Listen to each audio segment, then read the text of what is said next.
This is a Cycle Satiator charger. It can charge batteries all the way up to 96.6 volts or 86 volt nominal batteries, and it can go up to 5 amps. Even though this says it's a 5 amp charger, it actually charges up to a certain watt output as well. So if you're charging an 86 volt battery to 96.6 volts, most of the charge will be around 4 amps. To turn the charger on, you simply plug it in. You'll see a port here on the back where you can plug in a standard connection. Then you'll see the load screen and it'll go to the default program that you have set up. So the default program that I have set up for my charger is 96.6 volts at 5 amps. So that's the fastest the charger will actually charge. Again, it'll only charge at about 4 amps when you're going this high of voltage, because it does have a watt limit as well as an amp limit. So even though it says it's a 5 amp charger, it'll hit a watt limit before it hits that 5 amps, which is around 4 amps at this voltage. If you just got this charger, you'll probably want to program it for a few different voltages and amp outputs, because that's actually one of the biggest benefits of this charger, is that you can have different profiles. So for me, I have the 96.6 volts at 0.5 amps as my second one, 92 volts, which is about 80% of my battery's voltage, or 4 volts per cell bank. So that's 23 cell banks in an 86 volt battery times 4 would give you 92 volts. And the benefit of keeping it around 80% is the battery charge cycle life. You'll actually get more charge cycle, meaning you'll be able to charge this battery longer or more times before it actually ends up failing on you. The 0.25 amp setup is just to kind of slowly ease it in when I don't need to really fast charge it. Then I have 96.6 volts at 2 amps in case I just want to charge it overnight. And again, the 96.6 at 0.5 or at 5 amps. When you first get the charger, you'll want to actually program these into it, because in most cases you won't have that many profiles. And in order to do that, you're actually going to press and hold both these two buttons. They're the only two buttons on the controller or on the charger here. So if you press and hold them, it'll enter setup mode. And then you can edit profiles. Your bottom button is your select button, and your top button is kind of like a back button. So edit profile by pressing and holding the bottom button. And then you can choose from this list of pre-made profiles. As you can see, that circle there is not colored in, meaning that these are inactive profiles.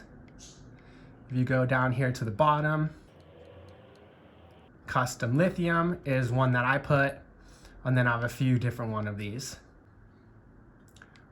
So you can actually just choose any of these voltages and basically start from there. So you can pick 48 point whatever volts here, press and hold the bottom button to select it.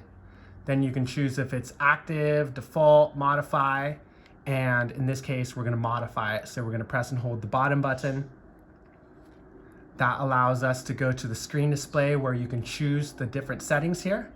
I'm going to make one for my battery, so 96.6 volts. And again, this button is your select or next button, and that's your back button. So press and hold this button. It'll go to the next number. You can press down, press and hold that button again, and one last time. Then you can see that it's at 5 amps here. So just for the sake of this, I'm going to change that to 1 amp. So press and hold the bottom button.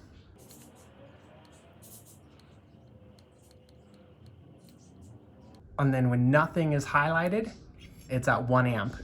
The trickle amp is basically for the end of the charge cycle. It will charge at 0.1 amps to allow the battery management system, or BMS, to balance the battery properly. So it really slows down the charging speed from, let's say, up to 5 amps, or in this case 1 amp, all the way down to 0.1. So it's just really trickle charging at the end, allowing the battery to balance itself much better than any other charger we've seen on the market here.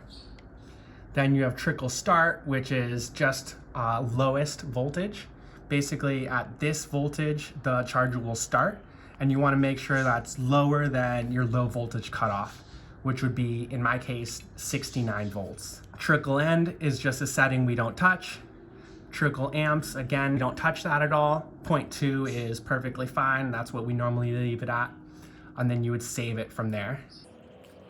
It'll completely restart itself and then have that profiling here. So you can see 96.6 volts at 1 amp, and you can press and hold to start. In most cases, you will get a charger like this, and you can actually go ahead and just plug that into your bike at this point.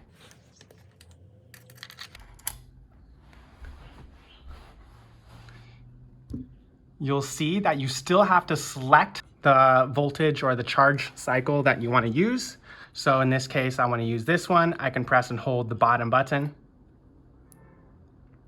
and it'll start charging. So it says charging to the voltage that it's charging to.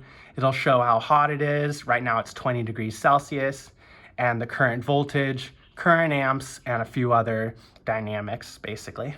If you plug your battery in and it still says connect battery, it could be that your battery management system is limiting charge and discharge from your battery in order to protect it. And you can go ahead and press and hold the bottom button to do a force charge. So if you press and hold the bottom button here, force charge. As you can see, it'll jump up to what it needs to, forces some voltage or amperage into that battery, and allows you to continue charging. It's really important when you first get a battery, especially one that's brand new, that you fully charge the battery. There's usually a break-in cycle of about 10 cycles, or a break-in period of about 10 cycles, meaning that when you first get the battery, it's not going to perform perfectly until you get past that break-in period. And basically every time you charge the battery, it will balance the cells a little bit better every time, to the point where it is perfectly balanced across the board at around the 10th cycle. I put heat sinks on mine because my controller or my charger here gets really hot. I think it's perfectly fine for it to get that hot, almost to the point where you don't want to touch it. But I just want my charger to last as long as possible. So I put these heat sinks on it, and it seems to help a little bit as far as keeping the charger a little bit cooler. So that's it. If you have any other questions about this, please let me know in the comments. I'll try to answer anything I can. This is definitely one of my favorite chargers, as you can charge it or you charge your battery at different voltages and even charge different batteries with this one charger. It's definitely helped me out. I do like how it also gives you a little bit more range because it charges the battery so well. You actually get a little bit more range out of the battery every time you go out and use it. Probably within 5 to 10%, so not a huge difference, but it does help. And especially for the lifespan of the battery, you'll actually see the batteries will last a little bit longer overall when you use a charger like this versus something cheap.